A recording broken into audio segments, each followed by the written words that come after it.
छात्रों, आज की कक्षा में आप जानेंगे चैप्टर 4 में इतिहास के आदिवासी दीकू और एक स्वर्ण युग की कल्पना। इसमें आप जानिएगा कि 1895 में बिरसा मुंडा के बारे में आप लोग परिचित हैं। तो 1895 में बिरसा नाम के एक आदमी जो है वह झारखंड के छोटा नागपुर के जंगलों में और गांव में घूमते देखा गया। लोग कहते थे कि उसके पास चमत्कारी शक्तियां हैं, वह सारी बीमारियों को दूर कर सकता था और अनाज की छोटी सी ढेरी को कई गुना बढ़ा देता था। बिरसा ने खुद यह ऐलान कर दिया था कि उसे भगवान ने लोगों की रक्षा और उनको जो है दीकुओं को गुलामी से आज़ादी दिलाने के लिए भेजा है। तो छात्रों, दीकू किसे कहा जाता था? तो दीकू जो है बाहरी लोगों को कहा जाता था, अंग्रेज़ों को, जो बाहरी देश से आया था, पश्चिमी देश से। इसी को जो आदिवासी लोग अपने भाषा में दीकू कहता था। तो कुछ समय के भीतर हजारों लोग बिरसा के पीछे चलने लगे और उसे भगवान मानते थे, बिरसा भगवान। उन्हें यकीन था कि वह उनकी समस्या दूर करने आया है। बिरसा का जन्म एक मुंडा परिवार में हुआ था। इसका परिवार में कृषि से संबंधित था। बिरसा मुंडा का पिता का नाम था सुगना मुंडा और माँ का नाम था कर्मी। तो बिरसा मुंडा एक जनजाति समूह है जो छोटा नागपुर में रहता था और बिरसा के समर्थकों में इलाके के दूसरे आदिवासी संथाल और उरांव भी शामिल थे। वे सभी अपने आसपास आ रहे बदलावों और अंग्रेजी शासनों के कारण पैदा हो रहे समस्याओं से बेचैन थे। उनकी परिचित जीवन पद्धति नष्ट होती दिखाई दे रही थी और आजीविका खतरे में थी और धर्म भी छिन्न भिन्न हो रहा था। जबरदस्ती अंग्रेज जो है आदिवासियों को जो है क्रिश्चियन बना रहे थे। बिरसा किन समस्याओं को हल करना चाहता था जिन्हें दीकू कहा जा रहा था? तो वे बाहरी लोग कौन थे? उन्होंने इलाके के लोगों को गुलाम कैसे बना लिया था? तो अंग्रेजों के राज में आदिवासियों के साथ क्या हो रहा था? तो आदिवासियों का जीवन किस तरह बदल रहा था? इस अध्याय में हम ऐसी ही कुछ सवालों का विचार करेंगे जो पिछले साल आपने आदिवासी समाज के बारे में पढ़ा था कक्षा 7 में। तो आइए शुरुआत करते हैं। जनजाति समूह किस तरह जीते थे? तो जनजाति समूह जो थे वह कुछ झूम खेती करते थे, जो आप लोग भूगोल में पढ़े हैं। झूम खेती का मतलब होता है स्थान बदल बदल कर खेती करना। उनमें से कुछ जो है समुदाय झूम खेती करते थे। झूम खेती घुमांतु खेती को कहा जाता है और इस तरह की खेती जो है जंगलों में छोटे छोटे भूखंडों पर की जाती थी। ये लोग जमीन तक धूप लाने के लिए पेड़ों के ऊपरी हिस्सों को काट देते थे और जमीन पर उगी घास फूस जलाकर साफ कर देते थे और इसके बाद वे घास फूस के जलने पर पैदा हुई राख को जो है जमीन पर छिड़क देते थे और इस राख को पोटाश होती थी इस राख में, जिससे मिट्टी की उपजाऊ हो जाती थी। और वे कुल्हाड़ी से जो है पेड़ों को काटते थे और कुदालों से जमीन की ऊपरी परत को खुरच देते थे और वे खेतों को जोतने और बीज रोपने की बजाय उन्हें बस खेत में बिखेर देते थे। और जब एक बार जब फसल तैयार हो जाती थी तो उसे काट कर वे दूसरी जगह में चले जाते थे और दूसरी जगह पर खेती करते थे। इस तरह जो है वह हर साल कई जगह प्रति जगह पर जो खेती करते थे। परंतु किसान मुख्य रूप से पूर्वोत्तर और मध्य भारत की पर्वतीय व जंगली पट्टियों में रहते थे और इन आदिवासी समुदाय को जिंदगी जंगलों में बेरोक-टोक आवाजाही और फसल उगाने के लिए जमीन और जंगलों में इस्तेमाल होने पर आधारित थी। वे केवल इसी तरीके से घुमांतु खेती करते थे। ये कुछ आदिवासियों का चित्र दिखाया गया। ये जंगलों से पत्ता इकट्ठा करके जा रहे हैं चुनकर। कुछ शिकारी और संग्राहक थे। बहुत सारे इलाकों में आदिवासी समूह जो थे वह पशुओं का शिकार करके और वन्य उत्पादों को इकट्ठा करके अपना काम चलाते थे। वे जंगलों को अपनी जिंदगी के लिए बहुत जरूरी मानते थे। उड़ीसा के जंगलों में रहने वाला खोंड समुदाय इसी तरह का एक समुदाय था और इस समुदाय के लोग टोलियां बनाकर शिकार पर निकलते थे और जो हाथ लगता था उसे आपस में बांट लेते थे। वे जंगलों से मिले फल और जड़ें खाते थे। खाना पकाने के लिए वे साल और महुआ के बीजों को तेल का इस्तेमाल करते थे। इलाज के लिए वे बहुत सारे जंगली जड़ी बूटियों का इस्तेमाल करते थे और जंगलों से इकट्ठा हुई चीज़ों को स्थानीय बाजारों में बेच देते थे। जब भी स्थानीय बुनकरों और चमड़ा कारीगरों को कपड़े व चमड़े की रंगाई के लिए कुसुम और पलाश की फूलों की जरूरत होती थी तो इन्हीं लोगों से, खंड समुदाय के लोगों से जो है खरीदते थे। तो इन समुदायों को चावल और अन्य अनाज कहाँ से मिलते थे? तो कई बार तो चीज़ों को अदला बदली से काम चलाना पड़ता था और वे अपने कीमती वन उत्पादों को बदले में ज़रूरत की चीज़ों से ले लेते थे। कई बार उन्हें ज़रूरी चीज़ें खरीदने के लिए अपनी मुट्ठी भर आमदनी पर सहारा लेना पड़ता था। उनमें से कई लोग आसपास के गांवों में नौकरी भी करते थे। कोई बोझा ढोता था तो कोई सड़क निर्माण कार्य करते थे, कोई भवन निर्माण कार्य में भी काम करते थे। कई आदिवासी खेत मजदूर थे। जब वन उत्पादन कम पड़ जाते थे तो आदिवासी को मजदूरी के लिए ज़्यादा भटकना पड़ता था। लेकिन उनमें से बहुत सारे समुदाय जैसे मध्य भारत के बैगा समुदाय के लोग औरों के लिए काम करने से कतराते थे। बैगा जो थे वह खुद को जंगल की संतान मानते थे जो केवल जंगल की उपज पर ही जिंदा रह सकती थी। मजदूरी करना बैगाओं के लिए अपमान की बात थी। जो चीज़ें आपस में पैदा नहीं होती थी उन्हें हासिल करने के लिए आदिवासियों को खरीद फरोख्त की करनी पड़ती थी। इसकी वजह से वे कभी कभी व्यापारियों और महाजनों पर आश्रित हो जाते थे। व्यापारी बेचने के लिए चीज़ें लेकर आते थे और भारी कीमत पर बेचते थे। सूदखोर महाजन भी आदिवासियों को कर्जा देते थे लेकिन उसका ब्याज बहुत ज़्यादा होता था। इस तरह बाजार और वाणिज्य से आदिवासियों को कर्ज और गरीबी में ढकेल दिया था। लिहाजा वे महाजनों और व्यापारियों को बाहरी शैतान और अपनी सारी मुसीबतों का जड़ मानते थे।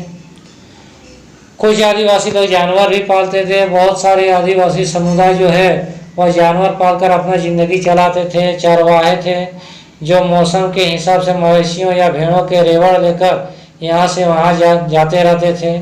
जब एक जगह जो है घास खत्म हो जाती थी तो दूसरी जगह जो है अपने मवेशियों को लेकर चल जाते थे। पंजाब के पहाड़ों में रहने वाले वन गुज्जर समुदाय के लोग, आंध्र प्रदेश में लावड़िया और समुदाय के लोग गाय भैंस के झुंड पालते थे।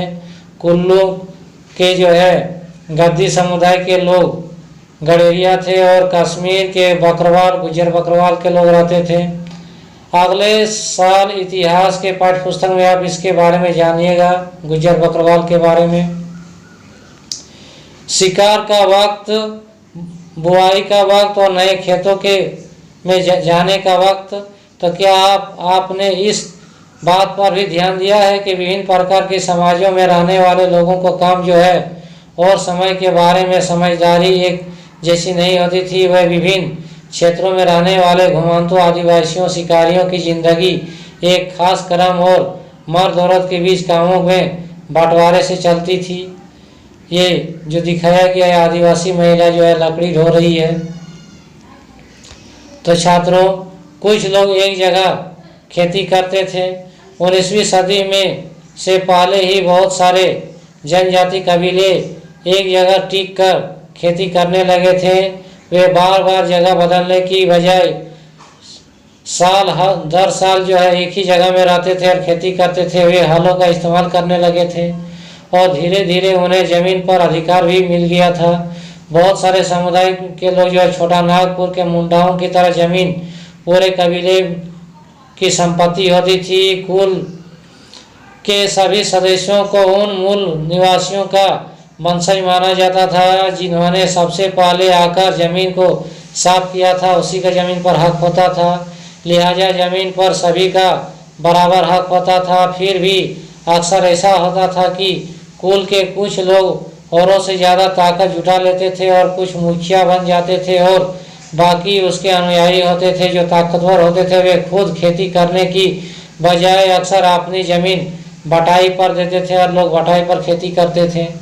ब्रिटिश अफसरों को गोंड और संथाल जैसे एक जगह ठहर कर रहने वाले आदिवासी समूह के शिकारी संग्रह या घुमांतु खेती करने वालों के मुकाबले ज़्यादा सभ्य दिखाई देने लगे थे, और जंगलों में रहने वालों को जंगली और बर्बर माना जाता था जो अंग्रेज़ों के नज़र में। और अंग्रेज़ों को लगता था कि उन्हें अस्थायी रूप से एक स्थान बसाना और सभ्य बनाना जरूरी है। तो इस प्रकार औपनिवेशिक काल में औपनिवेशिक शासन से आदिवासियों के जीवन पर क्या असर पड़ा, तो आइए जानते हैं।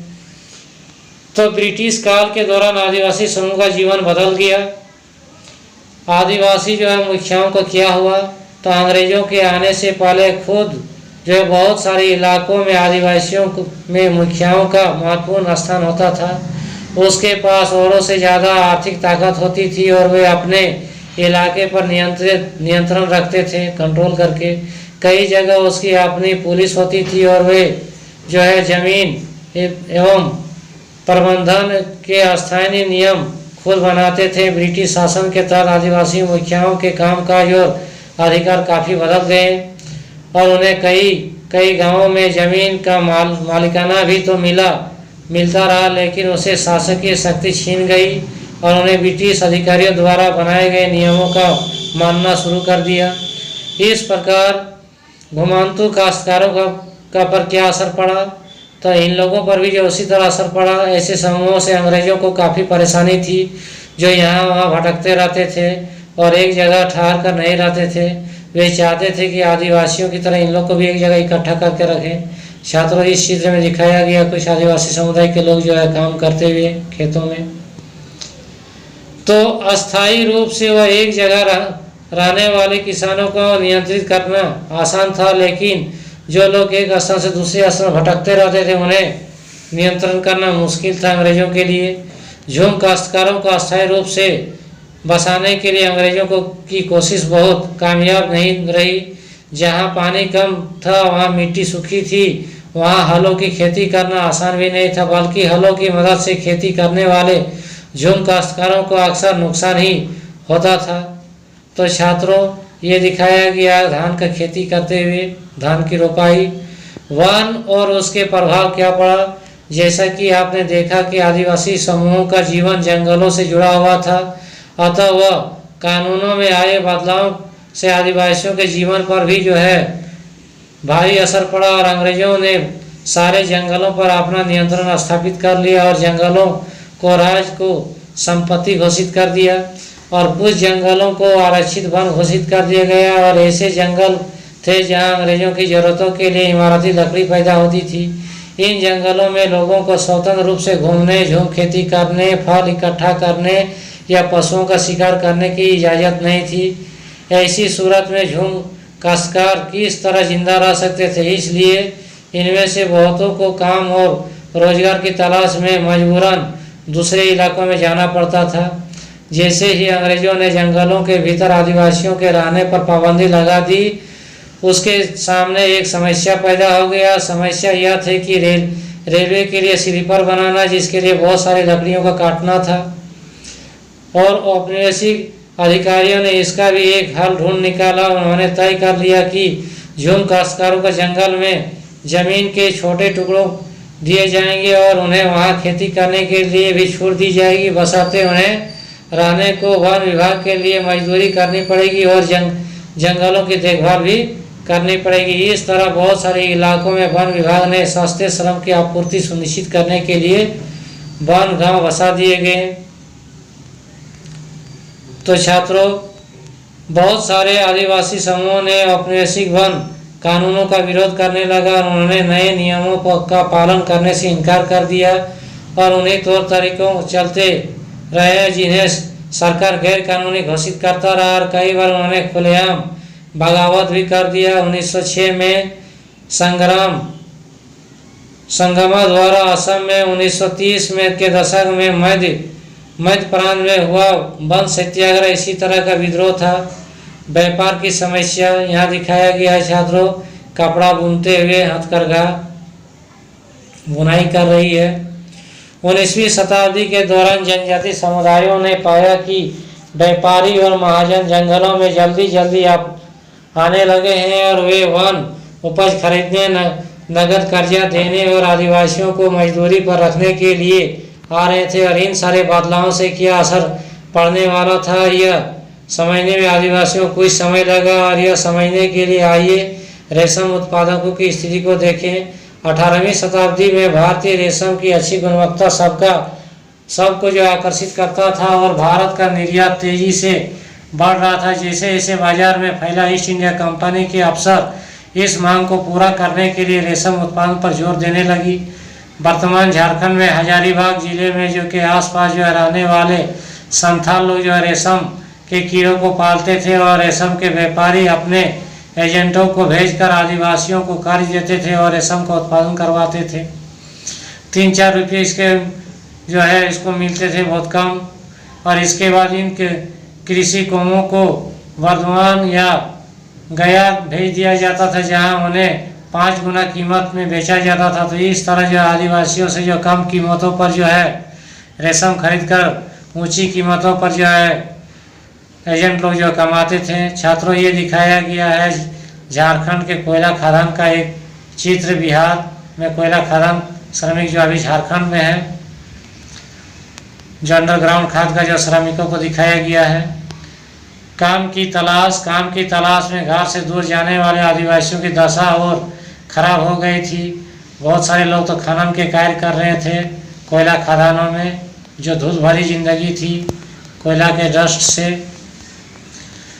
नज़दीक से देखने पर जो है 19वीं शताब्दी और 20वीं शताब्दी के दौरान देश के विभिन्न भागों में जनजाति समूहों ने बदलते कानूनों, अपने व्यवहार पर लगी पाबंदियों, नए करों और आदिवासियों व महाजनों द्वारा किए जा रहे शोषण के खिलाफ कई बार बगावत भी की। 1831 से 1832 में कोल आदिवासियों ने किया और 1855 में जो है संथालों ने बगावत किया।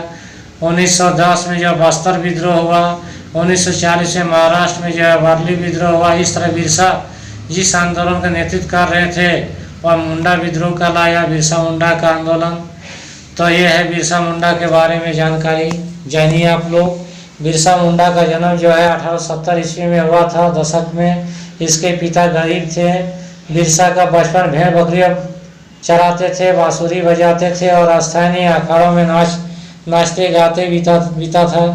उसका परवरिश मुख्य रूप से बुढ़ौंडा के आसपास के जंगलों में हुई थी। गरीबी से लाचार बिरसा के पिता की काम की तलाश में जगह जगह भटकना पड़ा। लड़कपन में ही बिरसा ने अतीत में हुए मुंडा विद्रोह की कहानियां सुन ली थी और उन्होंने कई बार समुदाय के सरदारों मुखियाओं को विद्रोह का आह्वान करने देखा था। बिरसा के समुदाय के लोगों ऐसे स्वर युग की बात करते थे जब मुंडा लोग दिक्कुओं का उत्पीड़न से पूरी तरह आज़ाद थे। सरदारों का कहना था कि एक बार फिर उसके समुदाय का परंपरागत अधिकार बहाल हो जाएंगे तो वे खुद को इलाके के मूल निवासियों के वंशज मानते थे और अपनी जमीन की लड़ाई लड़ रहे थे। वे लोगों को याद दिलाते थे कि उन्हें अपना साम्राज्य वापस पाना है। बिरसा जो है स्थानीय मिशनरी स्कूल में जाने लगे थे, जहां उन्होंने मिशनरी के उपदेश सुनने का मौका मिला।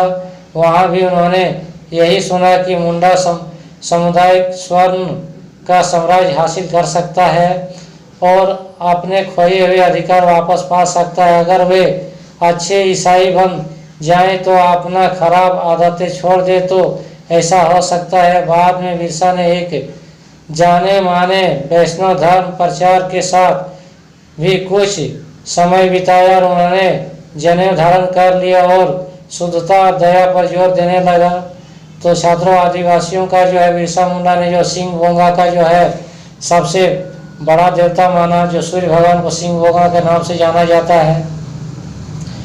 और अपनी किशोर अवस्था में बिरसा जिन विचारों के संपर्क में आए उसने वह काफ़ी गहरे तौर पर प्रभावित थे। बिरसा का आंदोलन आदिवासी समाज को सुधारने का आंदोलन था। उन्होंने मुंडाओं का आह्वान किया कि वे शराब पीना छोड़ दे, गाँव को साफ रखें और डाइन जादू टोने पर विश्वास न करें। यहाँ ध्यान देने वाली बात यह है कि बिरसा ने मिशनरी और हिंदू जमींदारों का भी जो है लगातार विरोध करता रहा। उन्होंने बाहर को बाहरी मानते थे जो मुंडा जीवन शैली को नष्ट कर रहे थे, और 1895 में बिरसा ने अपने अनुयायियों से आह्वान किया और वे अपने गौरवपूर्ण अतीत को पुनर्जीवित करने के लिए संकल्प ले और अतीत के एक ऐसे स्वर्णयुग सतयुग की चर्चा करते थे जब मुंडा लोग अच्छा जीवन जीते थे, तटबंध करते थे, कुदरती झरनों को नियंत्रित करते थे, वे पेड़ और बाग को जो है अपने बिरादरों में रिश्तेदारों का खून नहीं बहाते थे, वे ईमानदारी से जीते थे। बिरसा चाहते थे कि लोग एक बार फिर अपनी जमीन पर खेती करें और एक जगह टिक कर रहे और अपने खेतों में काम करें। अंग्रेजों को बिरसा आंदोलन के राजनीतिक उद्देश्यों से बहुत ज़्यादा परेशानी थी। यह आंदोलन मिशनरी महाजनों, हिंदू भूस्वामी और सरकार को बाहर निकालकर बिरसा के नेतृत्व में मुंडा राज स्थापित करना चाहता था, और यह आंदोलन इन्हीं ताकतों को मुंडाओं की सारी समस्याओं को कष्टों का स्रोत मानता था। अंग्रेजों की भूनीतियों उसका परंपरा भूमि व्यवस्था को नष्ट कर रही थी। हिंदू भूस्वामी और महाजन उसकी मांग जमीन छीनते जा रहे थे और मिशनरी उसकी परंपरा संस्कृति का आलोचना करते थे। इस प्रकार 1897 में जेल से लौटने के बाद बिरसा मुंडा जो है गांव-गांव घूमने लगे और उन्होंने लोगों को उकसाने के लिए परंपरागत प्रतीकों और भाषा का इस्तेमाल करने लगे। वे आह्वान करने लगे कि उन्हें नेतृत्व के साम्राज्य की स्थापना के लिए रावणों को तबाह कर दें, और बिरसा ने अपने अनुयायी दीकू और यूरोपीय सत्ता को प्रतीकों को निशाना बनाना चाहते थे। और इस प्रकार 1900 ईस्वी में बिरसा को जो है जेल में डाल दिया गया, जहाँ बिरसा को जो है जेल में हैजे से मृत्यु हो गया और आंदोलन ठंडा पड़ गया। और यह आंदोलन 2 मायनों में महत्वपूर्ण था। तो छात्रों, बिरसा मुंडा का जो है भारत देश की आज़ादी की लड़ाई में एक महत्वपूर्ण भूमिका निभाई थी, जो हमारे झारखंड राज्य से संबंधित थे। इन्हें झारखंड का भगवान भी माना जाता है। छात्रों, ये है रिक्त स्थान जिन्हें आप लोग स्वयं कीजिएगा, सही गलत भी है इसे भी बनाइएगा, और कुछ क्वेश्चन भी दिए गया है जिसका आंसर बनाइएगा। फिर आप लोग के लिए एक नया वीडियो लेके आएंगे।